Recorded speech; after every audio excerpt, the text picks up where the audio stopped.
Hello, everybody, and welcome to this latest in the ValuesJam guest session series. And Surabhi, brilliant to have you here. To start with, could you please tell people who you are and about your great work? Hi, Alan. It's such a pleasure to be here. I watched a couple of episodes and it's exciting as well as nervous at the same time because you don't know what to expect. That's the fun part of it. I'm enjoying this process. My name is Surabhi and I have built multiple businesses. I have sold two businesses out of them. And my journey is typical from engineer to entrepreneur and then taking them to exit.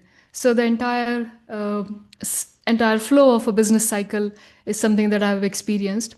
And this hasn't happened overnight. So the tech business was for 20 years. The health and fitness business was for 5 years. So have been up and down of the entire entrepreneurship journey. And after my second exit, then now I wanted to work more for impact and smaller operation. And therefore, I thought the struggles that I had, the knowledge that I did not have access to, and therefore made a lot of mistakes and then learned hard way. If I can make that easier for the next a lot of founders, that will be a good thing because I love business. So I via this I get to be close to business, be part of their journey, but I'm not knee deep in the operations. So it's a very selfish, but at the same time, looking outward, high impact work that I wanted to do. And here I am. So today I help entrepreneurs, founders, uh, and mostly self funded bootstrap founders. Because that's something that I really believe that if you can, you must build business on your own.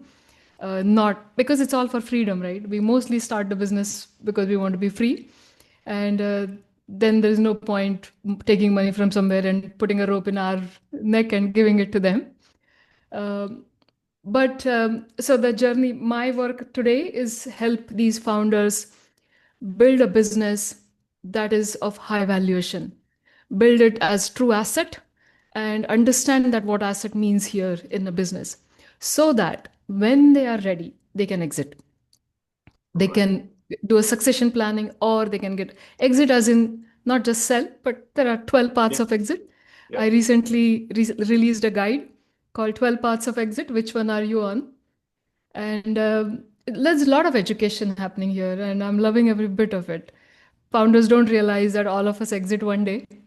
Um, so better plan and do it smartly, because that's where the wealth creation is really, if we keep building the business. Sorry, I'm kind of going ahead from my introduction here, but um, topic is so interesting for me, especially.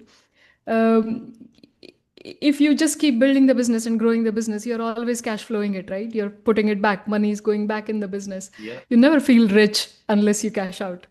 So exit is the time to actually get the cash out and then go and explore the world, do new things. Uh, so that's the part that I'm working on. Super interesting, exciting. Yeah, I mean, it's a fascinating area, and I'm involved with some bootstrap startups, so maybe we should have another separate conversation. But I've got two questions, I think, for you. So you talked about how one of your businesses took 20 years to grow, and then you were able to exit. The other one shorter. And I'm curious if I was to ask you, um, if these two components made up 100%, how would you allocate the percentage to each of them, right? So that's the question. And the first component is what you made happen. And the second component is what happened because of things beyond your control. So how would you suggest the makeup is of those two components? A very introspective question. Um and the world gives us opportunities or challenges, 100%. The market conditions, things like COVID, things like customer, some kind of issue on their side, almost like a non-compliance fraud, and therefore shutting shop. Big as in listed companies I'm talking, can just go out of business tomorrow, right? And we could be their vendors, and our bills are pending. I've been through all of those. So the world, I mean, life will happen. There are a lot of things out of our control in any given situation, business as well as our own lives, right? But at the same time, I very strongly believe in 100% responsibility, the concept of 100% responsibility. And in a very loose sense, if you remember Stephen Covey's circle of concern and circle of influence, so the world is happening. Yeah, there are things completely out of our control. But I always have to be mindful and choose to decide my circle of influence and come inside that. And from that, think, what can I do in this situation? I don't even want to make it as a cliche. What is the opportunity here? Maybe it's not, maybe it's a crisis. But you find yourself, if nothing else, in these situations. Mhm. And things that you have no idea, never done before, did not know you're capable of, will Yeah. come out. And end of it, you feel, okay, I did it. And I got out, I managed, and that's a good feeling. And therefore, the entrepreneurship is all about the reason why I feel so close to my founders is because both of us know that we don't know the answer, you know, and the whole world is all their teams looking at them saying that this guy will tell us. The guy doesn't know, Exactly. and so it's so beautiful to have this space created for them where they can talk about things and uh, come in the conversation saying that I really have no answer and I have to have one. So, but my always attempt is to, for me as well as the founders that I work with, how can I bring them, how can I bring myself to the circle of influence? Yeah. The more you stay there, and it's amazing, the more you stay there, the somehow the circle starts becoming bigger because you start seeing the opportunities, you start seeing possibilities, you start seeing who can help, and miraculously people appear in front of you in that That's circle, to help you, to get you out of it and hold your hand and take you out. So I've experienced all these things, Alan, I'm telling you, and it's wonderful. I don't know if I answered your question right, but No, I you think no, you person didn't. You responsible. didn't answer it specifically, but I think you did answer it generally. And I've got a comment to leave you with, I think, before we choose the Values Jam card, which is the relationship between the circle of influence and your personal values. Because I have found that, and this sounds counterintuitive, so rather than focus necessarily on people that you have a strong influence over, I found that if you follow your values, then you might discover that you have influence over people that you didn't really think you would have influence over because there's a commonality of values. So I'll just leave that one for you to think on another time. And I'm going to choose now, or you're going to help me choose a card from the deck. And so while I'm shuffling them, please just have a think about how many piles of cards you'd like me to make in front of me. 4. Four. Okay, so let's do that. And these are going to be different sizes. Um, and now I have pile one on my left and pile four on my right. So which number pile shall I choose? 3. Three.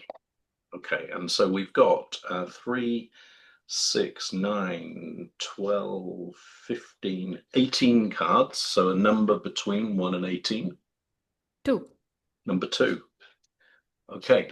I'm making it easy for you. Oh my God. I love that. Why? Yeah. Everything is that, right? The whole universe is creation and we are part of it. So, yeah.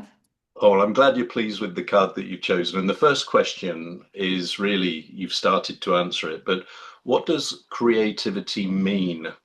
And to give you a chance to express your creativity, what does creativity look, feel, and sound like?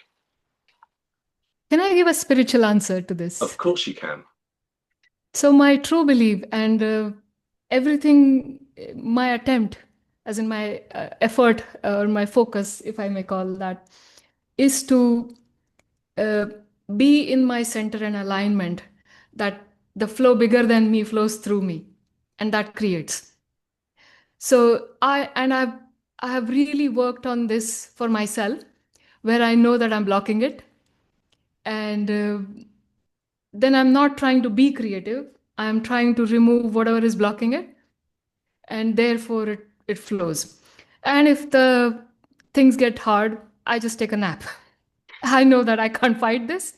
So tomorrow will be a better day, or afterwards I will have the momentum of that stops, and then because the flow is always there, right? It's something that we are blocking it, stopping it. So if we remove, then it flows. Right. So I love the way that you started this in such a kind of I don't know what the right word is here, but it's not the normal approach, is it? So it's a very creative approach to the question. And there are three things that you've touched on really that I'm curious about. One is you mentioned spiritual answer, but I sense that that's not necessarily linked to religion, And or no, is it? no. No. I'm talking about we being available to the flow energy that is around us. Yeah. And uh, it's so powerful, and we are part of it. So we are not separate from it. I mean, I'm not bringing any religion whatsoever in this Right. space, Okay. because I understand. I mean, from the spiritual perspective, I don't know if your listeners are going to enjoy this aspect, but there is a subconscious, there is a conscious, and there is a superconscious. And if we bring all of them in alignment, it works. It works so much better than our conscious mind, I know it all, can create.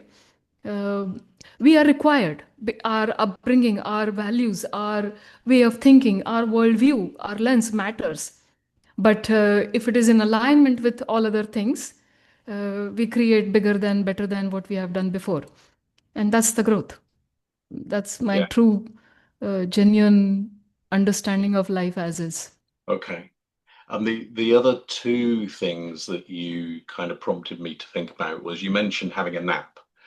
And I'm not, maybe not the same as, oh, I'll go and have a nap. But what I have noticed is that if I'm thinking about something and then sleep, and then the next day there's stuff that just comes because, and I think of it as your brain playing with it while you're asleep. Yeah.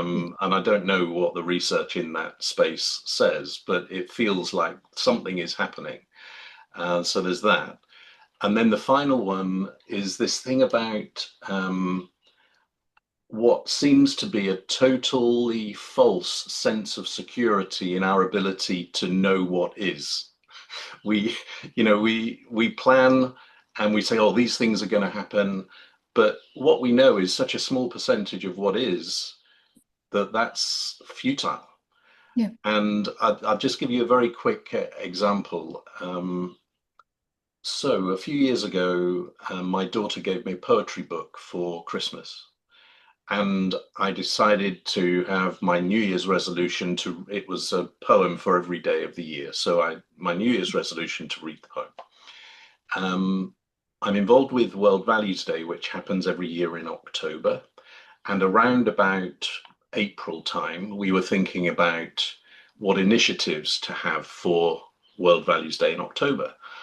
And it occurred to me that poetry and values were kind of a brilliant match. So I created a global poetry showcase. Then, a couple of years later, I thought, well, if you could do this with poetry, what about if we could invite people to express their view about values through the visual arts? And a little voice in my head said, logistically, that's going to be a nightmare. Finding places to exhibit and sending stuff around the world. And so another voice said, well, just do a virtual exhibition. And I didn't know any artists, I didn't know anybody who created virtual spaces. But here we are 2.5 years later with a bootstrap startup called The Fourth Dimension. in virtual reality. Now, that could not have been planned 3 years ago, right? True. Uh, I mean,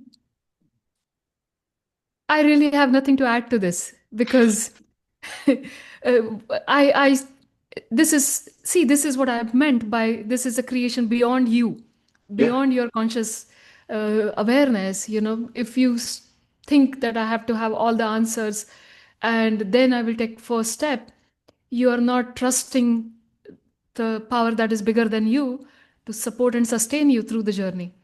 So uh, you just need to have a solid intention of what you want to feel when you build this, not even what you want to build. I'm going to go a little deeper on that. How would it feel to have something being created like that? And I think uh, things work out, you know. Well, I'm going to share with you a little detail now in the journey and see what you think of this. Um, I mentioned I didn't know any artists and I didn't know any people who worked in virtual reality. So LinkedIn was my solution. Just search artists, search virtual reality. So the first person I found was Tom, who creates virtual reality spaces. And he said, "Hey, Alan, I really love this project that you've got in mind, but I can't afford to do it as a volunteer. I would be prepared to do it at, as low a cost as I could." So I said to him, "Well, what sort of number are you talking about? Because I haven't got any money." And he told me a number. Then 2 weeks later, I found an artist, teacher, who said, "I love this project because my children, it would be amazing to see their artwork in a virtual space." And then he said, "And I've just been awarded a very small grant. And so if that can help at all, then I'm interested to explore." So I said, "Well, that's so kind and generous to even think like that. Do you mind me asking how much it is?" And his number was exactly the same number as Tom's number. And Yeah, so I put the two of them together, and that's where it all started. Now that is just crazy. yeah. And I have so I in my language I have a uh, it's a kind of idiom phrase that basically says if God is your caretaker, I mean, a bodybuilder, for example, right? I mean, I can't really say it in that way. What it means basically is I have nothing of my own, and whatever is created, and I'm taking the credit for it, is basically created by somebody else, you know, because I couldn't have imagined things that I've achieved and done uh, without that. Yeah, yeah, And it's nothing to do with being humble. Honestly, I'm not being humble here. People think, oh, you're not. And I'm telling you real truth that uh, you just have to trust and take the first step and allow things to flow through you. And it mm. happens. I But have had experiences where I'm sitting in a very, very severe, serious, high stake negotiations, and I've said things, uh, hardcore business, right? And I've said things, and I've walked out and saying, like, who spoke? I had no brains to say those things. I had no thought also that, okay, I'm going to, you prepare, like that guy is going to say this, then I'm going to say this, then these are my numbers, I'm going to hold my cards close to the chest, all that drama in my head. But what came out of my mouth was not something that I thought at all. So, yeah, that's why I love the card. That's the reason. and what about this though? Because I think what we're talking about here is allow things to flow, allow things to develop, be in a position to be able to respond. Um, However, I think there is also something about the value and the ability of creating the space for something to be able to happen. So I was telling somebody just last week about a contract that I did, it was about 10 years ago. Um, and I'd made contact with this guy who was based in Japan, and we had had some initial warm conversations, but nothing concrete. But I kept an eye on his social media, and through that realized that he was visiting London. And so because of that was able to contact him and say, look, if you've got time while you're over here, we could meet. And as a result of that, the contract turned into a real contract. So that wasn't about, oh, just leave the universe to do everything that it will, right? It was playing an active part. So how does that fit in? We are, like I said, our lens, our view, our uh, preferences matter, because otherwise everything exists, right? I mean, everything is there. The guy is there, London is there, you are there, your requirement is there, but who will make the move to connect? That's us. So we play a very active role in the whole process. I have to think about, let's say, I every week I send out a newsletter, and this week will be the this week I mean, yesterday was the 51st edition of the newsletter. I personally cannot believe that I've done it for a year. When I started, if I would have thought, how what am I going to write every week? And this is in addition to every day LinkedIn post. But I somehow, I wanted to write. I wanted to build a community and my own list where I can share thoughts and things that will help them. And I said, I'm going to start. And I sometimes still Monday morning, I have no idea what I should write. But that is the time I force myself, because now I'm reaching a deadline. I have to create. Really look through things, think through things, and refer to my previous week's conversations. What can I pull out from here? And then I can sit down, right? But if I don't do that, then who's going to write the first word and first line? Me. So we play, definitely. I mean, it's not without us, it's through us. Yeah, I'm just really fascinated between that relationship between the proactivity and the allowing of space. And that allowing of space phrase, I was with my son in Porto last weekend, and we had been talking about this notion of planning versus allowing space. Mm. And then we were we were looking for a restaurant where we could have grilled sardines in Porto. And somebody had recommended a place, but we went there and it was closed. So we then started to explore the back streets near that location. And we just turned a corner. Oh, first there were these big, steep load of steps. And so Jack said, should we go up there? And I was like, yes. So we went up, we turned the corner, and it was quite tiring because it was so steep. But there was a wine bar there. And we said, oh, so shall we stop just for a glass of wine? We went inside. It was a really small place, but immediately when we went in, it felt really cool. There were beautiful views over the city and the river. The music was good. They had encyclopedias there, and they encouraged people to read them. The wine list was just local producers, and we ended up staying there for the evening and had something to eat. And he said to me, "We made space." And Yes. it's, if we had planned, we would have ended up somewhere completely different. And it was such a Yeah. joy. Yeah. And I'm sure you had the best time in Yeah, all, like from the food, drink, laughter, all of that, right? Yeah. Yeah, I agree. And but if you would have not walked those staircase steps, uh, it wouldn't have happened. So exactly. you played a role. Yeah. And actually, that's another interesting point that you've just touched on, because let's say we had not gone up those steps, we would never have realized what we had missed. Yeah, exactly. And We play. that's We definitely, yeah. Our action matters. I mean, it's not I'm going to sit on my couch and world will come to me. No.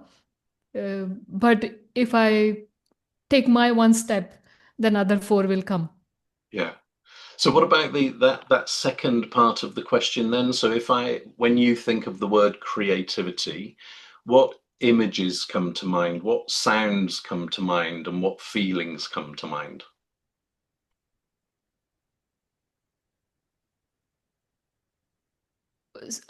feelings, sound, and Images. images. Feeling is joy for me. Uh, because when I do that, it really tells me that something I allowed something bigger to flow through me. It's almost like a feeling of devotion, a feeling of prayer. I no, I'm not choosing the right English word, but uh, union. I want to say the word union. Hmm. Okay, that's the right word. Um, and I'm very sensitive to this. I, I have never spoken on these topics to anybody so far, Alan. So this is so unique. I mean, as a conversation. But yeah, that's the union, connection.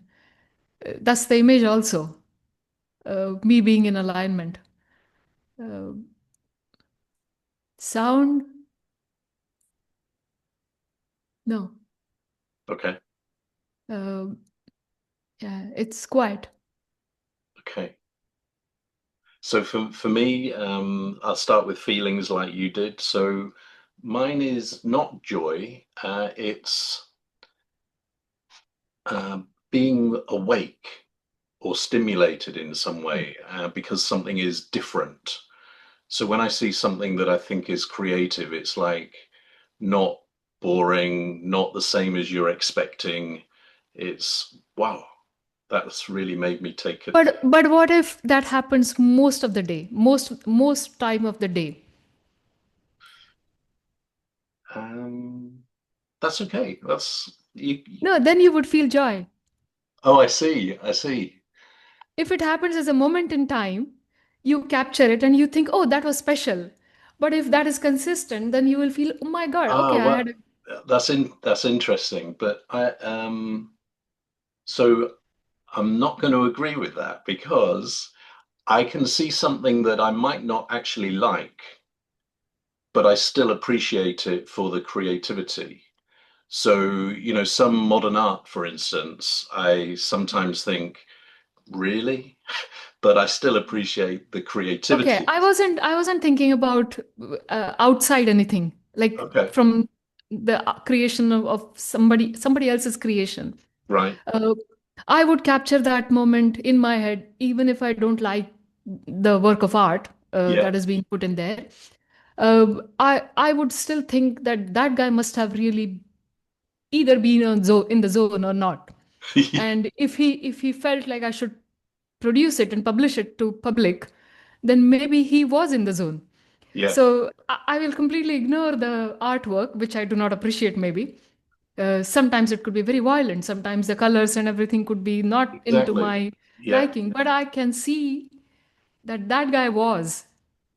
You know what I'm saying? Yeah, I do. So here's an Yeah. example. I went to an exhibition in London by Yoko Ono, and one of the projects that was highlighted was one that she started, I think it must have been in the late 60s, something like that. Anyway, and I didn't even remember where she was, but she had a glass vase which she dropped, and then she gave the pieces of the glass vase to the people in the audience, and then invited them to return in 20 years to come together again.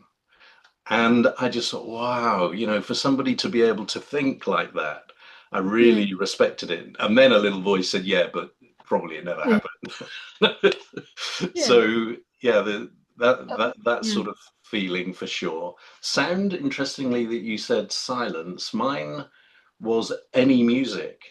So Okay. I think that's partly because I had not a musician at all, but I love music and I really admire people that are able to create music of any kind and like different sorts of music. And image, I think it's abstract art. I like the unknown of abstract art when it just appeals for some reason and you're not really too sure why.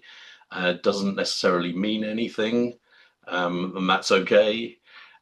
So yeah, that's the image. I think the way you were expecting me to answer this is when I see the world, as in when I see creativity in the world, where my answer was entirely about You, uh, my experience. yeah, If I'm being creative, how yeah, would I feel? And yeah.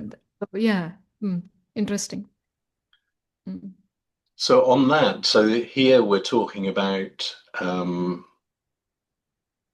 the difference between maybe our lens and other lenses. And the reason that this is important in my head is because recently I was with my grandson on the beach, and it was quite early in the morning and the sun was out, so our shadows were quite long. We'd been playing with a frisbee, but now we were walking, and the sun was behind us, so our shadows were long in front. And I said, Jacob, shall we play a game? And he said, what game? So I said, well, you see our shadows in front of us. And he said, yeah. So I said, what about if our shadows have a conversation, but you do the voice for my shadow and I do the voice for your shadow? So he said, yeah, okay, let's do that. And I said, do you want to go first or How second? old is he? He's 6. So Okay. he said, you go first. So I said, okay, Grandad Shadow, what do you think of this beach? And then what he said just really surprised me. Well, not shocked, but more than surprised. He put on this deep voice and he said, I think it's really sandy. And the reason I was so surprised was because I'd never considered that that's how he thought of my voice. And it was totally like, I never dreamt that that could be the case. And it made me realize that Mm. often we will go through life not seeing other people's perspective in a similar way to that. Yeah. S- Yeah. When you said 6, I my instant thought was, okay, there's no lack of creativity there. Do you see me okay? I get a message that your network bandwidth is low and I see you in a very small screen. Oh, no, you're fine. You're fine. And the sound is fine. A couple of Okay. minutes ago, there was a slight pause, but it's fine. So let's get very practical now. And so here's a question. Where have you The video is noticed? frozen. Is that better now? Mm. Yeah. Yeah. So where have you noticed a lack Mm. of creativity?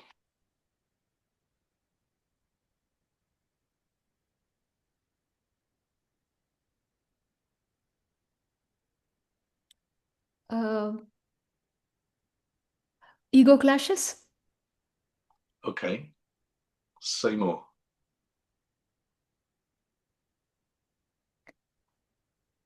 So I consider you get to test creativity in people in day-to-day problem solving.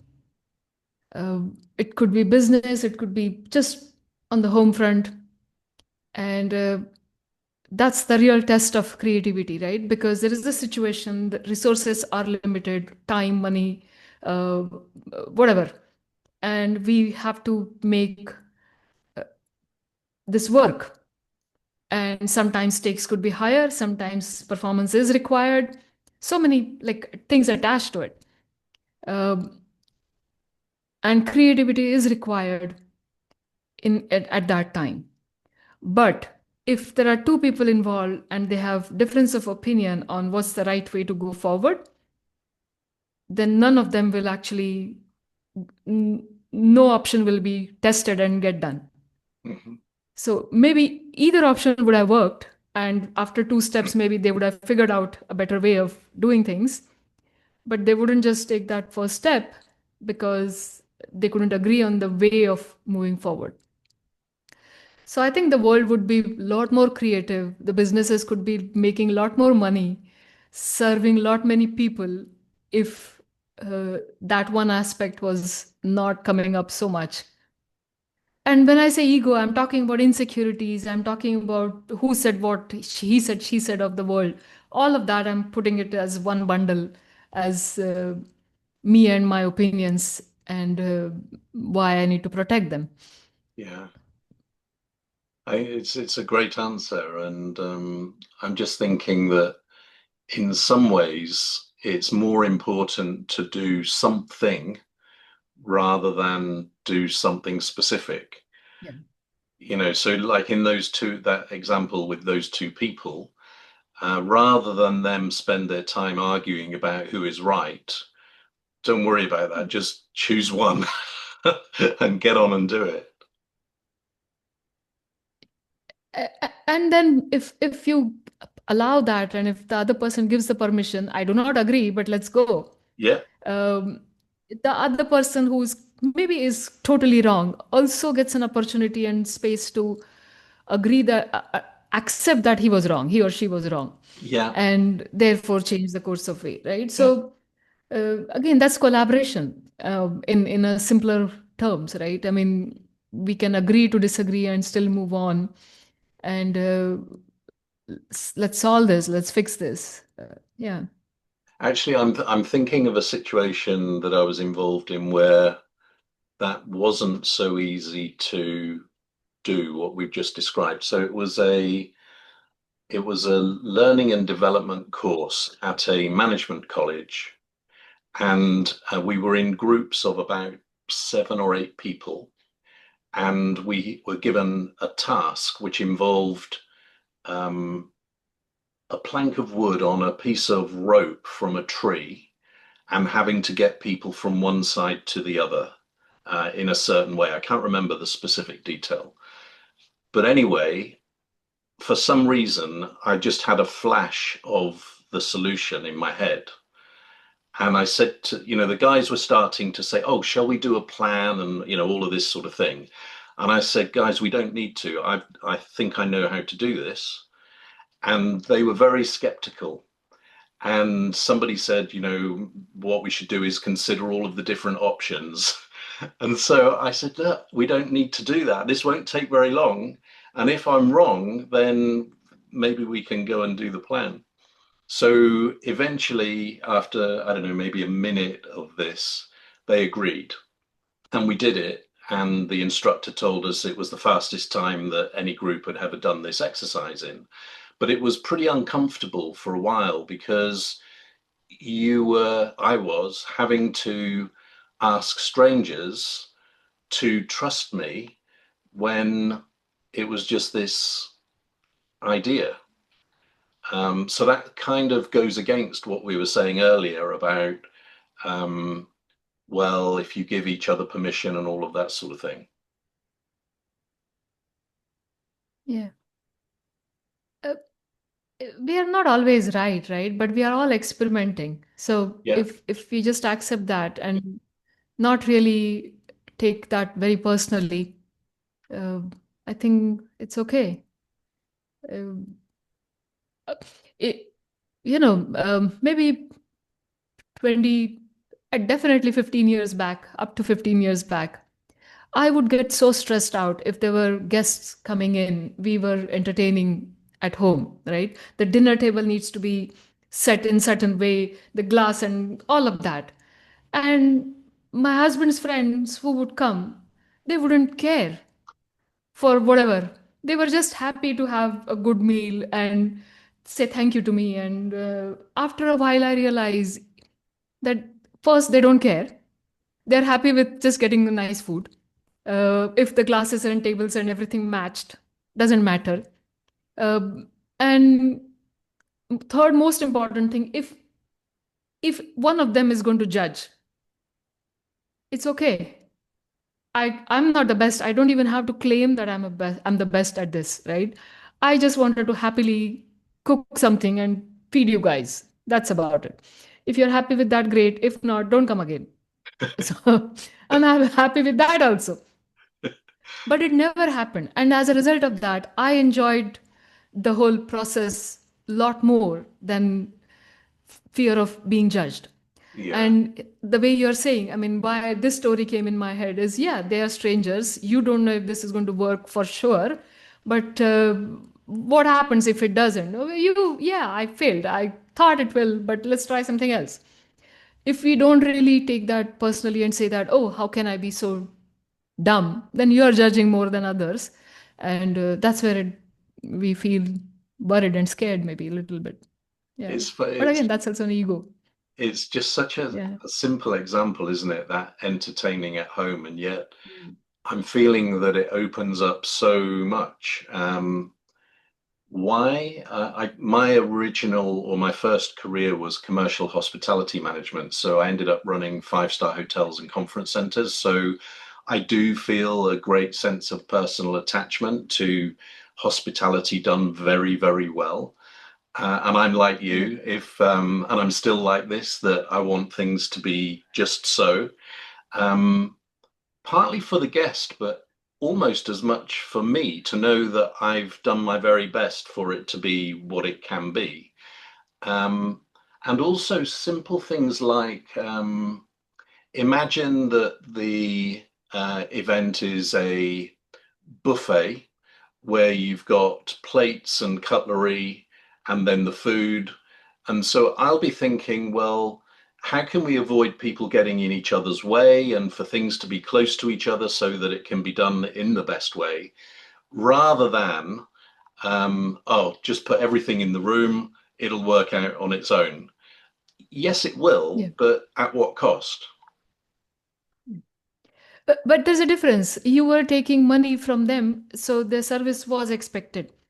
Here, these are friends who are coming home, Yeah, and they would rather have me happy and chill and relax than me being cranky and yeah, trying to give my best performance there, which they don't care about. You know, yeah, they would say that, why don't you just come and sit here and not go anywhere to fix something? You yeah, know, they were coming for to enjoy our company, and yeah, and but I agree. I mean, uh, when it comes to customer and user experience, we do care because it's the give and take, right? We have charged them certain amount, so it becomes our duty responsibility to deliver to that standard and exceed expectations yeah. there. But home You setting, maybe that's not required. Well, you're making me think that even in a social setting, so you gave the example of where people are paying, so money is involved, but money, if I think of money just as another component or resource in a situation, so if you move it to the social context, it might be that the resource that you create by setting the room up in the right way is more time to interact with your guests rather than, somebody says, oh, have you got a glass, please? And you have to go and get it. So then you're taken away. Whereas if you'd pre-planned that and paid attention to it, maybe you could have facilitated that. So maybe it's not so dissimilar. Maybe it is this equation between um, outcomes, inputs and outcomes. I don't know. Maybe it's that. Yeah. Now, I'm conscious of time, and so we always finish the Values Jam with a final question, which is this. What are you encouraged to do differently about creativity as a result of our conversation? Hmm.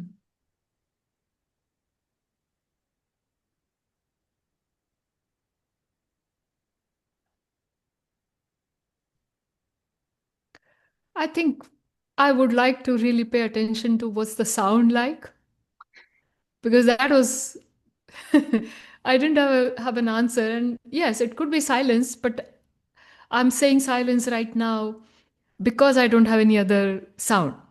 Okay. But if I pay attention, maybe it will appear. Uh, so that would be so yeah, I meditate, and maybe this is one thing that's something that I need to get a little more mindful, pay more attention, and see what it feels like. If I know, oh, that's the sound, I'm being creative. One more confirmation of me being in the zone. And do you meditate regularly? Yeah.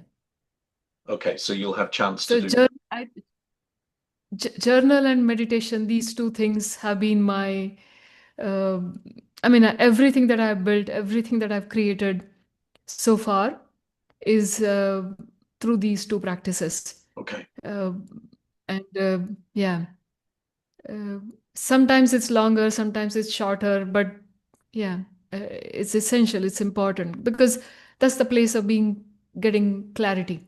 That's the place of receiving answers, even getting clarity on questions. Most of the time, we don't have the right question. That's why no answer comes. But yeah, Right. Yeah. So I've got two and I'm struggling to choose between them because the first one is this thing around how creativity is not you, not me. It's me in everything and with everything and allowing it and also creating the space. So it's this kind of what I'm thinking dance in my head, not sure why. And it's also this constant moving, shifting environment, a bit like juggling. Um, yeah, so just being in that situation rather than having a rigid view of what creativity is.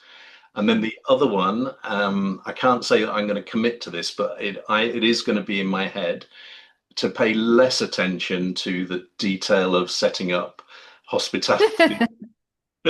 And like you said, being with the people because they want you to be there as you, not as a waiter or a chef. yeah, yeah. Okay, so Surabhi, that's a values jam. So thank you so much. It's been Thank really you. my brain feels like it's done a workout, and thank you for that. My pleasure. It was such a great fun. Take care. Bye. Bye.